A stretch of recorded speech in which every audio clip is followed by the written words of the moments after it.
Dan ini bisa diartikan Allah masih memberikan kesempatan pada kita untuk mempersiapkan kehidupan kita yang hakiki dari kehidupan akhirat, kehidupan yang sangat lama dan sangat mandiri. Ini yang harus selalu kita ingat. Di dunia ini banyak orang yang siap membantu kita. Ada keluarga, ada anak, dan masih punya orang tua, ada tetangga, ada saudara, ada sahabat. Insya Allah semuanya siap membantu kita ketika kita menghadapi kesulitan. Sehingga di dunia ini seberat apapun kita masih percaya diri bahwa insya Allah kita bisa selesaikan masalah kita. Tapi di akhirat nanti kita sendirian. La khullah wala syafa'ah. Tidak ada hubungan persaudaraan lagi dan tidak ada tolong-menolong lagi. Inilah yang selalu harus kita ingatkan pada diri kita. Kita nanti mandiri. Maka yang terbaik persiapan yang kita lakukan adalah memperbanyak amal kita. Buat ngecip nih dengan anak, ya, meskipun memang anak termasuk ya poin pahala yang tidak akan terputus meski kita sudah meninggal kalau anak itu soleh dan membuatkan kita. Tapi jangan terlalu ngecip nih, ya, mengandalkan. Karena kita pun mungkin seperti kita yang suka lupa mendoakan orang tua. Maka sekali lagi marilah kita perbanyak bekal kita. Ya termasuk ini kita mengorbankan kenyamanan kita tidur di rumah, ya demi sholat subuh berjamaah, ya, kemudian kita dengan tanda kutip memaksa diri kita untuk datang ke masjid. Dan termasuk ini juga kita mengingatkan sebagaimana Rasul pernah bersabda, "Mayyidillah ayyahdiyah sadrahu Islam." Siapa yang dikehendaki oleh Allah akan mendapat petunjuk. Yasrah lahu sadrahu. Allah akan melonggarkan hatinya dari Islam untuk menjalankan syariat Islam. Tidak terasa berat, bahkan yang berat itu pun kemudian dia merasa menikmati. Datang ke masjid untuk jamaah subuh ketika dingin, kita masih setengah ngantuk, ini kelihatannya berat. Tapi bagi kita yang sudah terbiasa, justru ini sangat nikmat untuk dihayati. Ya, kenikmatannya memang kenikmatan rohaniah, bukan jasmaniah. Rasanya dekat dengan Allah. Perasaan dekat dengan Allah inilah sebenarnya kebahagiaan yang tiada tara. Merasa dekat dengan Allah, merasa dirahmati Allah, merasa disayangi Allah. Dan ini harus kita jaga. Cara menjaganya bagaimana? Istiqomah dengan ibadah kita. Istiqomah dengan ibadah kita. Yang lebih disukai oleh Allah itu adalah yang istiqomah berkelanjutan meskipun sedikit, meskipun kecil. Baru saja kita merayakan Idul Adha. Paling tidak ada 3 pelajaran yang bisa kita petik dari Idul Adha berkaitan dengan syariat kurban. Yang pertama, ketaatan kita. Betapa Nabiullah Ibrahim ketika mendapat perintah dari Allah untuk mengorbankan putranya Ismail, ya, dia mengabaikan perasaannya. Kita yakin Ibrahim sangat menyayangi anaknya, apalagi ini anak yang dikaruniakan oleh Allah ketika Ibrahim kalau tidak salah sudah berumur 80 tahun. Tapi karena Karena memang Allah perintahkan sami'na wa ata'na. Kami dengar ya Allah wa ata'na dan kami taat. Inilah seharusnya. Jadi apapun keadaan kita ketika perintah Allah datang sami'na wa ata'na. Sebagaimana Ibrahim mengabaikan rasa kasih sayangnya pada anak demi ketaatannya pada Allah. Penerapannya bagaimana? Ya rasanya memang belum selevel itulah kita. Tapi cobalah mari kita belajar untuk seperti itu. Misalnya ketika kita sedang bekerja, kita mendengar azan, ya, dan ukur misalnya, ya kita hentikan kerja kita kemudian kita datangi panggilan Allah. Ketika kita sedang menikmati acara televisi kesukaan kita mendengar azan isya, ya kita matikan diri, kita datangi panggilan Allah. Ya, ini termasuk nilai-nilai yang diajarkan dari peristiwa perintah kurban pada Nabi Ibrahim. Kita kadang-kadang masih mengabaikan panggilan Allah ini ketika kita asik bekerja di sawah, kita mendengar panggilan Allah untuk sholat asar, kita mengabaikannya. Yang harus selalu kita ingat, azan itu panggilan Allah, bukan hanya panggilan muadzin, panggilan Allah. Ya. Siapa Allah? Allah Tuhan kita yang menciptakan kita, yang memberikan rezeki pada kita, dan klimaksnya kepadanya kita semua akan kembali mempertanggungjawabkan semua yang kita lakukan. Ya, mengingat ini seharusnya kita takut untuk tidak mendatangi panggilan Allah. Dan salah satu ciri monggo nanti dinilai masing-masing. Innamal mu'minuna alladzina idza dzukirallahu wajilat qulubuhum. Innama itu kalau dalam bahasa Arab ada waktu hasri untuk mengkhususkan. Innamal mu'minuna bahwasanya orang-orang mukmin itu adalah ya, syarat ini harus ada pada kita. Kalau syarat ini belum ada, maka iman kita memang masih perlu perhatian serius ya. Innamal mu'minuna bahwasanya orang-orang mukmin itu adalah idza dzukirallahu wajilat qulubuhum.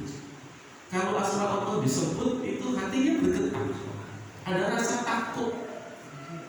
Ya, azan itu yang pertama kali disuarakan kan Allahu Akbar. Itu sebenarnya adalah tombol kita ditekan oleh Allah. Ya, ada sinyal enggak? Ya idza dzukirallahu wajilat qulubuhum. Kalau asma Allah disebut seharusnya ada getaran ya. Ya, dan getaran diambil kalau di hati kalau itu azan. Ya, follow up-nya adalah kita datangi panggilan Allah. Minimal kita jawab panggilan itu. Allahu Akbar, Allahu Akbar, Allahu Akbar, Allahu Akbar. Ini berarti nyetrum. Ada getaran, ada sinyal. Ya, terus sinyal itu memang beda-beda untuk masing-masing orang. Seperti kita nyetel televisi ya, kalau sinyalnya baik, gambarnya jelas. Tapi kalau sinyalnya buruk, ya gambar itu remang-remang bahkan tidak ada. Ya, makanya ketika kita tidak ada getaran sama sekali, tidak merasa terpanggil, kita harus sangat hati-hati. Jangan-jangan memang iman kita sayup-sayup di hati kita, sampai-sampai kita tidak merasakan. Ya, maka dari itu marilah ya sinyal itu kita berusaha. Caranya bagaimana? Yaitu kita patuhi perintah Allah, kita tingkatkan ketaatan kita kepada Allah. Nilai yang kedua adalah dari peristiwa kurban itu ketaatan dan rasa hormat seorang anak pada orang tuanya. Ya. Betapa Ismail ya ketika menerima perintah itu dari orang tuanya bahwa Allah memerintahkan untuk mengorbankan dia, Ismail tidak mempermasalahkan. Meskipun bisa saja dia mempermasalahkan mimpinya, Pak itu kan cuma mimpi. Kenapa dipercaya? Atau mungkin juga kenapa ada bapak saja yang sudah tua, kenapa saya masih anak? Ya. Tapi begitu diberitahukan oleh orang tuanya, ya. Wahai Abi, if almatuk maru sanajiduni insyaallah minasolihin. Ya, kerjakan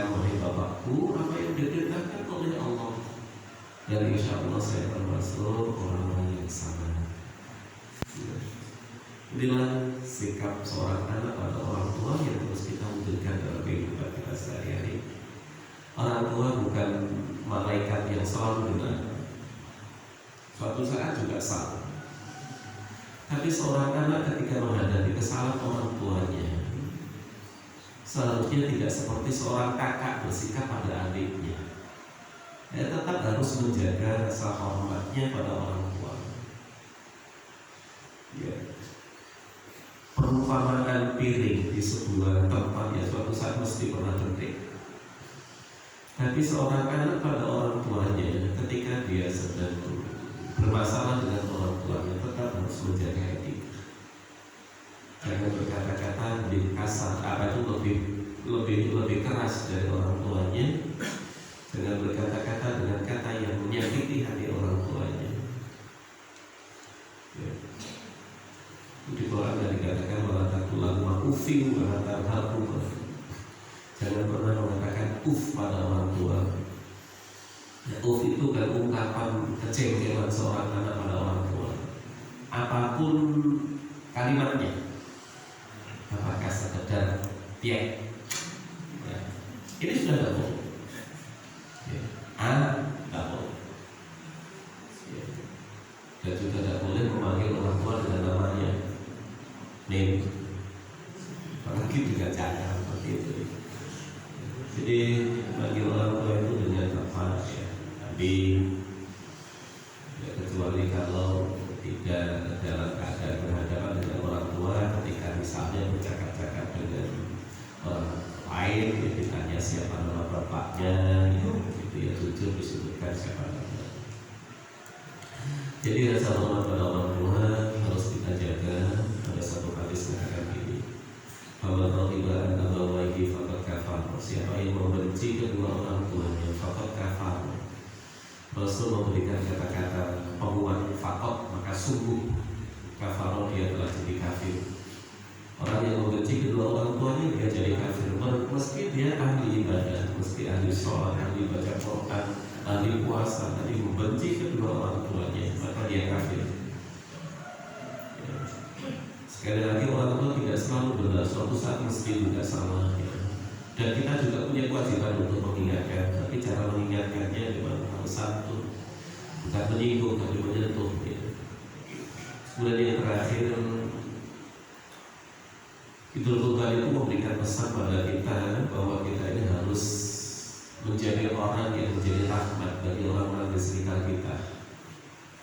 Ya. Islam mengajarkan ketika kita bahagia itu jangan dinikmati sendiri, tapi berbagilah, yaitu bahagia itu dengan orang lain. Ketika kita merayakan Idul Fitri, ajaran orang-orang di sekitar kita untuk bahagia bersama kita. Jangan sampai mereka susah karena hari itu tidak ada yang dimakan. Kasih mereka zakat fitrah sehingga mereka tidak susah dengan apa yang dimakan hari itu, bisa berbahagia bersama dengan kita. Ketika kita bersyukur, alhamdulillah Allah karuniakan kita anak. Allah syariatkan akikoh, dan dengan akikoh itu kita bersedekah pada orang-orang yang ada di sekitar kita biar mereka senang bersama kita. Demikian juga ketika kita merayakan Idul Adha, jangan bahagia sendirian, sembelih kurban, ya, kulu atau sodaku, kemudian makanlah sebagian dan bersedekahlah pada sebagian yang lain, ya, pada orang-orang yang ada di sekitar kalian. Dan kurban ini bukan hanya untuk orang miskin, tapi juga termasuk untuk orang kaya pun boleh. Bahkan saya lupa imam siapa itu, imam muslim pun boleh menerima daging kurban, apalagi kalau kita harapkan dia bisa ya, kemudian beriman bersama kita. Ya, inilah 3 nilai yang diajarkan, apa yang bisa kita petik dari peristiwa kurban. Yang pertama, ketaatan kita kepada Allah yang harus senantiasa kita wujudkan dan kita jaga istiqomahnya. Kemudian yang kedua, ya, rasa hormat dan bakti kita kepada kedua orang tua yang harus kita lakukan juga. Kemudian yang terakhir, ya, khairun nasi anfa'uhum linnas, yang terbaik dari kita yang paling bisa memberi manfaat kepada sesamanya. Saya mungkin kalau kemudian dianggap aktif.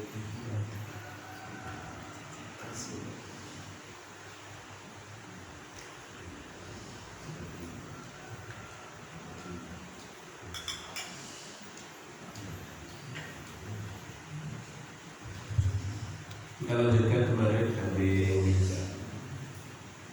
yang keempat yang berkaitan dengan apa itu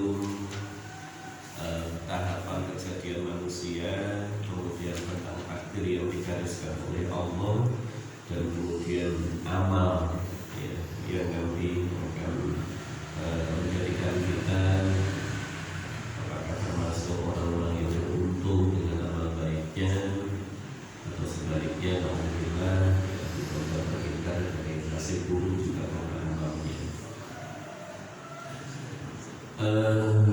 Allah Maha Kuasa. Kalau Allah menghendaki sesuatu, ayatullah lahu kun fayakun. Sebenarnya Allah mampu menciptakan manusia itu sekali firman kun, maka kemudian fayakun jadi. Tapi kenapa Allah menjadikan manusia janin dalam kandungan ibu itu bertahap? Mulai dari alaqah, mulai dari nutfah, alaqah, mudghah, dan kemudian khalqan akhar, ya, menjadi makhluk sempurna yang lain selain ibu bapaknya. Itu adalah menunjukkan bahwa segala sesuatu itu memang perlu proses. Ya, segala sesuatu itu perlu proses. Isyarat pelajaran yang diberikan oleh Allah pada kita, segala sesuatu itu perlu proses, bukan semata-mata pada hasilnya.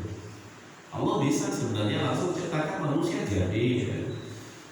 Kemudian gak lama kemudian lahir, gitu. Allah bisa.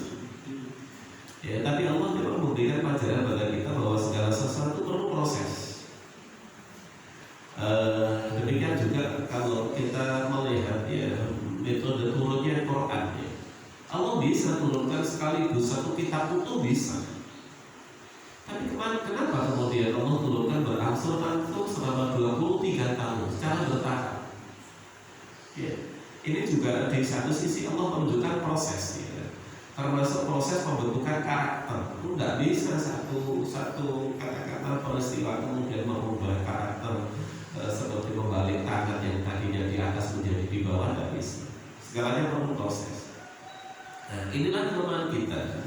Kita ini kadang-kadang mengabaikan proses, kita hanya mengutamakan hasil.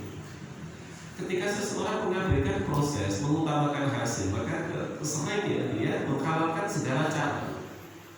Menghalalkan segala cara, yang penting berhasil. Padahal yang dinilai Allah justru prosesnya. Yang dinilai Allah justru prosesnya. Kalau kita melihat Quran, bima kuntum ta'malun, terhadap apa yang kalian lakukan, bukan bima kuntum tahsulun, bukan apa yang kalian hasilkan, tapi apa yang telah kalian lakukan. Ini yang memberikan yang menyebabkan kita mendapat pahala dari Allah. Maka ketika kita melakukan proses harus sabar, ya, sesuai dengan prosedur, sesuai dengan aturan, sesuai dengan kodrat, ya. Proses itu memang kadang-kadang mudah, tapi kadang-kadang sulit. Ya, kadang-kadang mudah, kadang-kadang sulit. Beruntunglah kita orang mukmin. Kenapa? Ketika proses itu sulit, maka Allah tidak membiarkan katakanlah kita tersiksa dengan kesulitan tanpa ibadah. Semua ibadah itu dihasbitakan. Keutamaannya, pahalanya sesuai dengan jerih payahnya. Ya. Sama-sama sedekah misalnya 100.000 yang dikeluarkan oleh orang miskin dengan orang kaya, meski nominalnya sama, tapi nilainya di hadapan Allah berbeda. Ketika seorang miskin 100.000 itu misalnya harus mengorbankan, hari itu dia makan tidak pakai lauk, besoknya masih tidak pakai lauk, besoknya lagi masih tidak pakai lauk. Ini nilainya sangat tinggi dibanding 100.000 dari orang kaya yang hampir tidak terasa 100.000 itu dia ambil. Inilah adilnya Allah yang diuji hati kita, yang diuji ketakwaan kita. Maka ya termasuk ini juga ya, bahkan dalam Quran dikatakan la yanalallaha luhumuha wala dima'uha walakin yanaluhu taqwa minkum. Ketika kita berkorban, yang datang pada Allah itu bukan darahnya, bukan dagingnya. Walakin apa itu yang sampai pada Allah adalah takwa minkum, ketakwaan kalian, ketakwaan kalian. Maka bisa saja korban yang dikeluarkan oleh seorang miskin, kambing yang baru saja memenuhi syarat minimal, cilik, tangan sitok angkat kuat misalnya, bisa saja lebih mulia dalam pandangan Allah daripada seekor lembu yang beratnya 1,5 ton misalnya. Ya, inilah sekali lagi, inilah mana adilnya Allah. Semua orang punya kesempatan untuk menjadi orang yang sukses hidupnya di dunia. La yukallifullahu nafsan illa wus'aha. Ini maha adilnya Allah. Makanya pernah saya tanya pada anak-anak, kalian ingin jadi orang yang sukses? Iya, ingin jadi orang yang sukses. Sukses menurut kriteria Allah atau sukses menurut kriteria manusia? Ya kalau bisa dua-duanya Pak, benar ya. Semua orang ingin sukses dua-duanya. Tapi andai kan terpaksa milih, menurut kamu lebih pengen sukses ya? Sukses menurut kriteria Allah. Nah sekarang saya tanya, menurut kamu sukses menurut kriteria Allah dengan sukses menurut kriteria manusia itu untuk dipenuhi lebih mudah mana? Rata-rata mereka menjawab lebih mudah kriteria manusia. Salah. Justru kriteria Allah itu lebih mudah. Karena apa? La yukallifullahu nafsan illa wus'aha. Allah tidak mau bebani kecuali semampu kita. Coba, sukses menurut kriteria manusia itu apa saja? Yang pertama harus kaya, awalnya sehat, keluarganya harmonis, anaknya kabeh dadi wong. Ada sing dadi mentor, istrinya setia. Kok satu saja tidak ada, maka sudah jadi pecundang. Sukses tapi masalah anaknya nggak ada si pokok. Ini sudah gagal. Dan kita mencari orang seperti itu yang kriteria itu ada semuanya. Kira-kira kita tidak akan temukan di lingkungan kita. Mesti enak, sayangi, mesti enak. Tapi la yukallifullahu nafsan illa wus'aha, semampu kita. Cuma ini yang harus dibedakan, semampu kita itu tidak sama dengan semau kita. Semampu kita itu mencurahkan segala kemampuan ya, untuk melakukan yang terbaik yang kita bisa. Itu semampu kita. Tapi kalau semau kita pokok tanda. Nah, kalau pokok tanda ini bukan yang baik. Tapi tandanya memang mampu negur, tidak masalah. Dan seseorang tidak menjadi lebih hina ketika dia tidak mampu melakukan sesuatu yang seharusnya dia lakukan karena tidak mampu. Inilah sekali lagi maha adilnya Allah.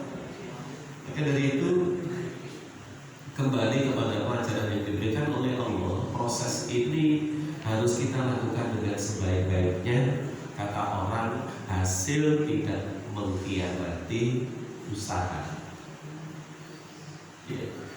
Terutama kalau kita iman pada Allah ya, hasil tidak mengkhianati usaha. Lu kosok pak, kosok nandur di pangan orang belas kurang boleh kok tidak mengkhianati usaha. Ya ini kalau kita iman pada Allah ya, tetap Allah menilainya sebagai sebuah amal yang tidak sia-sia.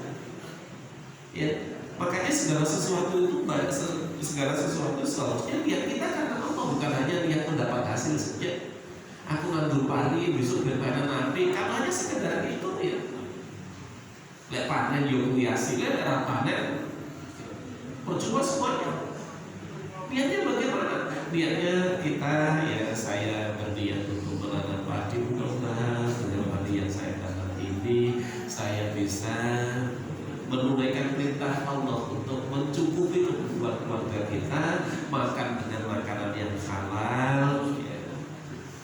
terhindar dari makanan haram karena saya berkorban.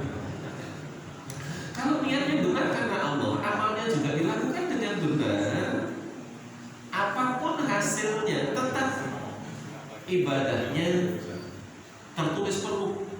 Apakah nanti dia memanen seperti yang dia harap atau justru tidak panen, ya, tetap yang dilakukan seperti ketika dia beribadah kepada Allah, yang dikeluarkan Allah menilainya sebagai sebuah sedekah, tidak ada yang terbuang.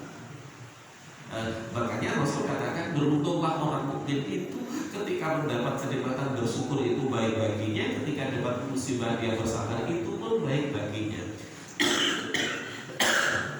Maka seorang mukmin itu seharusnya orang yang bisa mengambil keuntungan dalam kondisi apapun, Karena apa? Orang mukmin itu harusnya bisa dengan sangat mudah mengkonversi sebuah musibah menjadi sebuah kesempatan. Ketika dia sakit, alhamdulillah dosa saya diampuni. Ketika ditakdirkan miskin, mudah-mudahan nanti 500 tahun lebih dulu masuk surga, dan kan masuk surganya lebih besar dibanding yang kaya. Dan ini informasi dari Rasulullah. Ya, jadi orang mukmin itu memang seharusnya jauh dari keluar. Ya, kata Rasul, ya, tidaklah seorang mukmin terkena duri kecuali Allah memberikan pahala atas kesabarannya. Ya. Makanya kalau musibah lebih besar dari terkena duri, ya, maka pengampunannya juga lebih besar lagi. Inilah keuntungan kita sebagai seorang mukmin. Jadi orang tahu rugi orang mukmin itu dengan syarat bahwa memang fondasinya, dasar keyakinannya adalah dasar keyakinan kehidupan akhirat, bahwa segala sesuatu yang terjadi pada kita ya adalah kehendak Allah menguji kita. Itu yang pertama, kenapa Allah ciptakan kita ini secara bertahap, ya, satu isyarat bahwa kita memang harus mengutamakan proses, ya.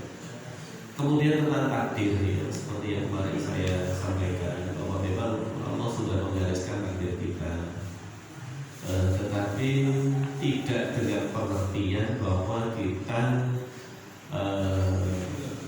dia menuntut terjadinya takdir. Ya, saya pernah bertanya pada anak-anak, ikhtiar kita bisa merubah takdir enggak? Ya, ternyata ya bisa Pak, enggak bisa. Ikhtiar manusia itu enggak bisa merubah takdir. Karena takdir itu kan sesuatu yang sudah terjadi. Bagaimana kita mengubahnya? Sesuatu yang terlanjur terjadi. Tapi sebuah takdir itu terjadi bisa dipengaruhi oleh ikhtiar. Terjadinya sebuah takdir itu bisa terjadi, ya, dipengaruhi oleh ikhtiar. Kebijakan Allah mesti beda dengan kebijakan manusia. Tapi kemarin contoh yang saya berikan tentang anak yang menangis di TAS. Ya, mungkin pola pikir kita, ya, karena ikhtiar kita bisa saja kemudian Allah merubah apa yang telah diputuskannya. Kalau Allah tidak merubah apa yang diputuskan, apa yang telah digariskan untuk kita, saya yakin Allah tidak menyuruh kita untuk berdoa. Saya yakin Allah tidak menyuruh kita untuk berikhtiar. Ya. Innallaha la yughayyiru ma biqaumin hatta yughayyiru ma bi anfusihim. Allah tidak akan merubah nasib atau keadaan satu kaum atau seseorang kalau orang itu tidak berinisiatif berupaya merubah nasibnya. Ini kan perintah untuk ikhtiar. Kemudian ud'uuni astajib lakum. Mintalah kalian semua kepada astajib lakum. Saya akan kabulkan, saya akan jawab, saya akan respon doa-doa kalian. Kalau kita hanya menerima apa yang telah digariskan, saya yakin dua ayat itu tidak akan ada. Maka dari itu, bagaimana kita menyikapi takdir? Kita berusaha maksimal. Ya, apa yang kita kehendaki, maka kita lakukan apa yang secara ilmiah, secara akal bisa mengantarkan kepada apa yang menjadi tujuan kita.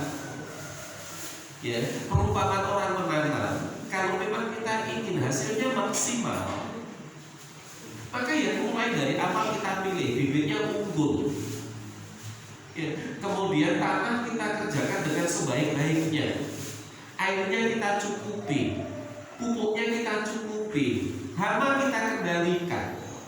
Berarti yang kita lakukan memang menuju kepada apa yang menjadi keinginan kita. Tapi memang kita harus siap dengan segala kemungkinan. Meski yang terbaik yang kita lakukan, misalnya padi pun tumbuh dengan baik, ya, ketika sudah mulai menguning, dilalai banjir, kelepan, katut kabeh. Ini contoh bahwa memang manusia itu di satu sisi punya potensi untuk berusaha, tapi di sisi lain manusia juga punya kelemahan, ya, bahwa apa yang diusahakan belum tentu membuahkan hasil. Ya, kan kita tidak bisa menolak datangnya banjir, kita tidak bisa menolak datangnya erupsi. Ya, sampai kemudian erupsi itu menimbun apa yang telah kita upayakan berbulan-bulan. Nah, berarti memang ada satu potensi yang kita bisa manfaatkan untuk mewujudkan keinginan, tapi ada faktor di luar diri kita yang sangat berpengaruh terhadap berhasil gagalnya kita. Bukan takut lari-lari. Cakwe tahu, demi sing tahu wis apal tapi dilalai esuk garap soal ali. Sore Pak